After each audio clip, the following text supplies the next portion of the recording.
مناظر گزرے ہیں جناب اسماعیل دیوبندی،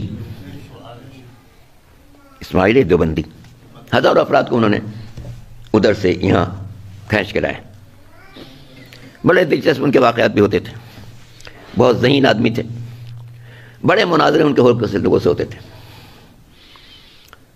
ایک مناظرے میں ٹیبل کے پاس وہ ان کے مخالفین کے عالم بیٹھے تھے، دوسری طرف یہ بیٹھے تھے، تو مخالف عالم نے سوچا کہ ان کو غصہ دلا دیں، تو آدمی غصے میں اصلی بات بھول جاتا ہے، دلیل بھول جاتا ہے، تو میرا کام بن جائے گا۔ ٹیبل کی طرف یہ بیٹھا ہے، مولانا ادھر بیٹھے۔ اس عالم نے کہا اسماعیل صاحب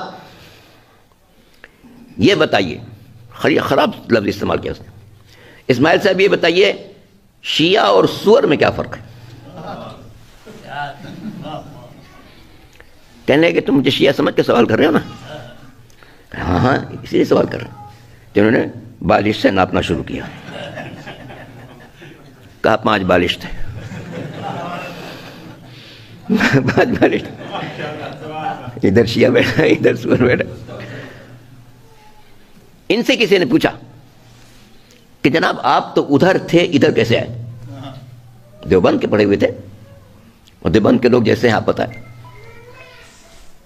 آپ ادھر سے ادھر کیسے آئے؟ کہنے لگے جب میں ادھر سے ادھر آیا ہوں صرف اور صرف شہزادی کونین خاتون جنت جناب فاطمہ زہرا سلام اللہ علیہ،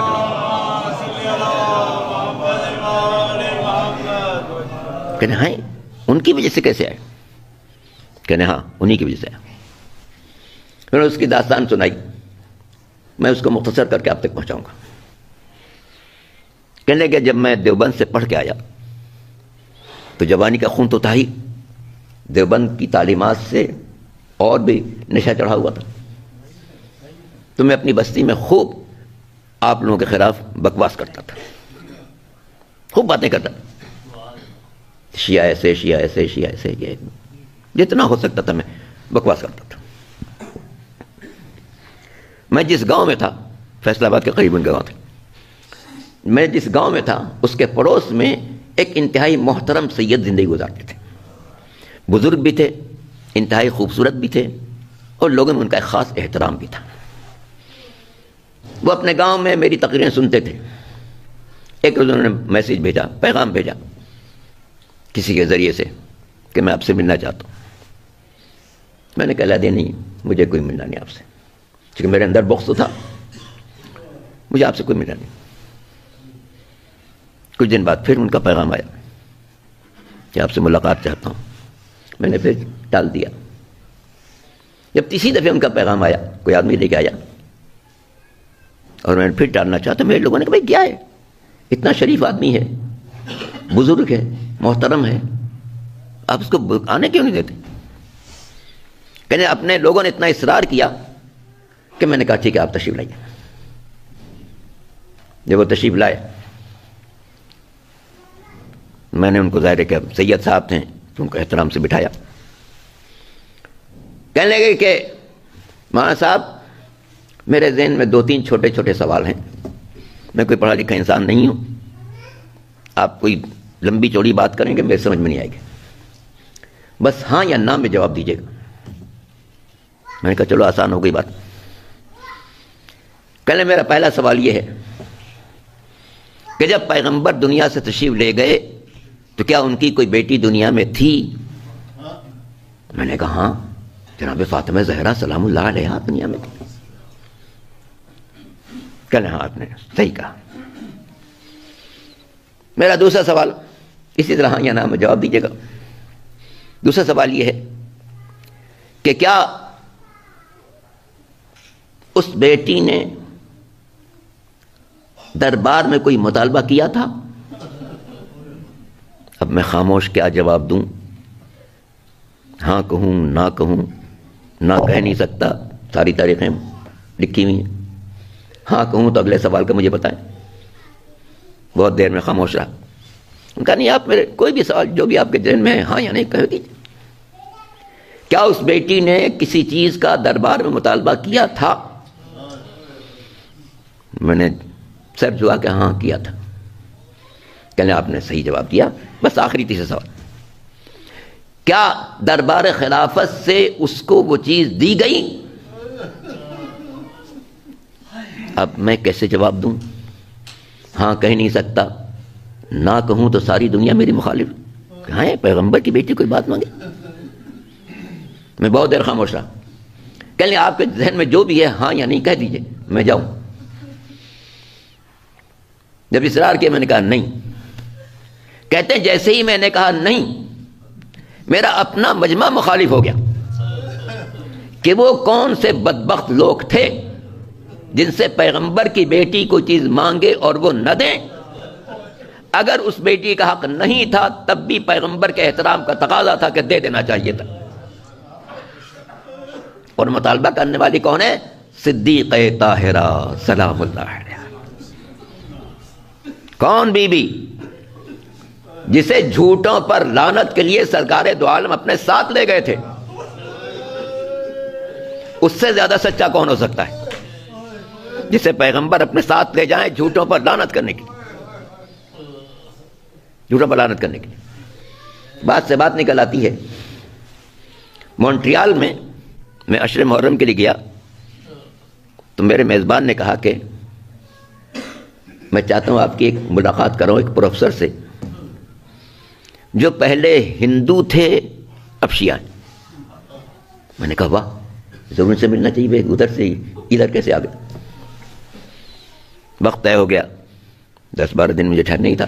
میں گیا, بڑے احترام سے پیش آئے, بیٹھے. میں نے کہا جناب یہ تو میں نے تعجب خیز بات سنی ہے کہ آپ پہلے ہندو تھے اب شیعہ ہیں. کہنے ہاں. کہنے جب میں ہندوستان میں تھا تو اپنے مذہب سے بیزار تھا, کیونکہ ہم لوگ خود بت بناتے ہیں, ان کو پوچھتے ہیں, اور عجیب انداز ہے. کسی بت کے کو مرد کی شکل میں بناتے ہیں تو وہ رام جی ہو جاتے ہیں, کسی کو عورت کی شکل بنا دیتے ہیں, اچھا پینٹ کر دیتے ہیں تو وہ سیتا جی ہو جاتی ہیں, کالا پینٹ کر دیتے ہیں تو کالی مائی ہو جاتی ہیں, کسی کا انسانی پیکر بنا کے ایک سون بنا دیتے ہیں تو گنیش جی ہو جاتے ہیں, کسی کا ایک پیکر بنا کے ایک دم بنا دیتے ہیں تو یہ ہنومان جی ہو جاتے ہیں. جب تک بنا رہے ہوتے ہیں یہ ہماری مخلوق ہوتی ہے. جب مندر میں رکھ دیتے ہیں تو ہم اس کو سجدہ کرتے ہیں. بیمار ہوں سے شفا مانگتے ہیں, روزی نہ ہو تو روزی مانگتے ہیں, بارش نہ ہو رہی ہو تو بارش مانگتے ہیں, بیوی نافرمان ہو تو اس سے جا کے درخواست کرتے ہیں, بیٹا بات نہ مانے تو جا کے اپنی مشکل پیش کرتے ہیں. جو عاجز مطلق ہے اسے قادر مطلق کے برابر سمجھتے ہیں. کہنے میں اس بات سے بیزار تو تھا مگر انسان میں ظاہر نہیں کر سکتا تھا. جب میں یہاں آیا تو یہاں کی آزاد فضا تھی. میں نے تجسس شروع کیا, یہودیت کو پڑھا, اس کی بعض باتیں اچھی لگیں مگر ایک بات بہت خراب لگی. میں بدک گیا کہ اگر بنی اسرائیل کا کوئی شخص جرم کرے تو اس کی آدھی سزا ہے, غیر بنی اسرائیل جرم کرے تو اس سے بڑی سزا ہے. میں نے کہا یہ اللہ کا فرمان نہیں ہو سکتا, اللہ اپنے بندوں کو مساوی دیکھتا ہے.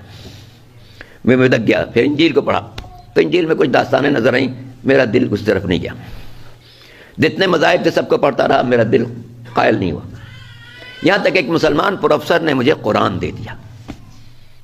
قرآن میں پہلی آیت بسم اللہ کے بعد پڑھی, الحمدللہ رب العالمین. تمام تعریفیں اللہ کے لیے جو کائنات کی پرورش کر رہا ہے.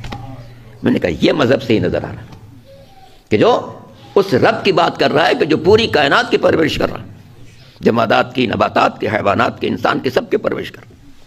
چنانچہ میں نے کتاب کو پڑھنا شروع کیا اور جیسے جیسے میں پڑھتا گیا ویسے ویسے میرا دل مطمئن ہو گیا کہ یہی مذہب حق ہو سکتا ہے, اور جو ذات اس مذہب کو لے کر آئی ہے, اس قرآن کو لے کر آئی ہے, وہی اللہ کا نبی ہے. اور لوگوں نے مجھے تعلیم کی کہ کلمہ پڑھو, لا الہ الا اللہ محمد رسول اللہ. درود پڑھ لے محمد علیہ وسلم.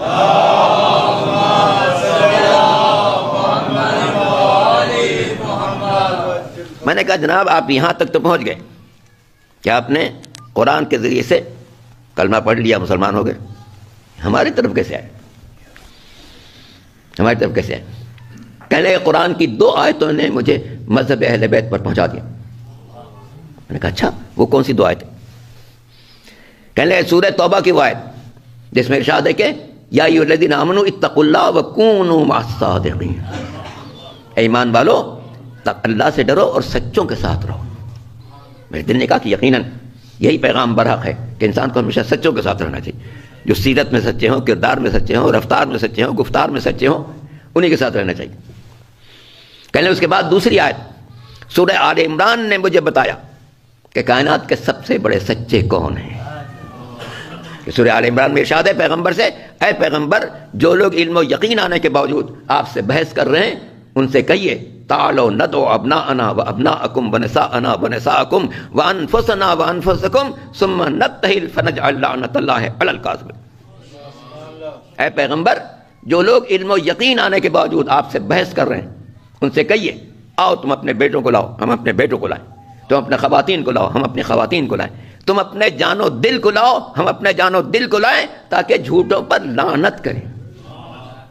پروفیسر صاحب کہنے لگے کہ میرے دل نے کہا کائنات کے سب سے سچے وہی ہو سکتے ہیں جنہیں پیغمبر اپنے ساتھ لے جا رہے ہیں جھوٹوں پر لعنت کے لیے، اور تمام تاریخیں متفق ہیں کہ جن لوگوں کو سرکار اپنے ساتھ لے کر چلے علی تھے، حسن تھے، حسین تھے، فاطمہ زہرا سلام اللہ علیہا۔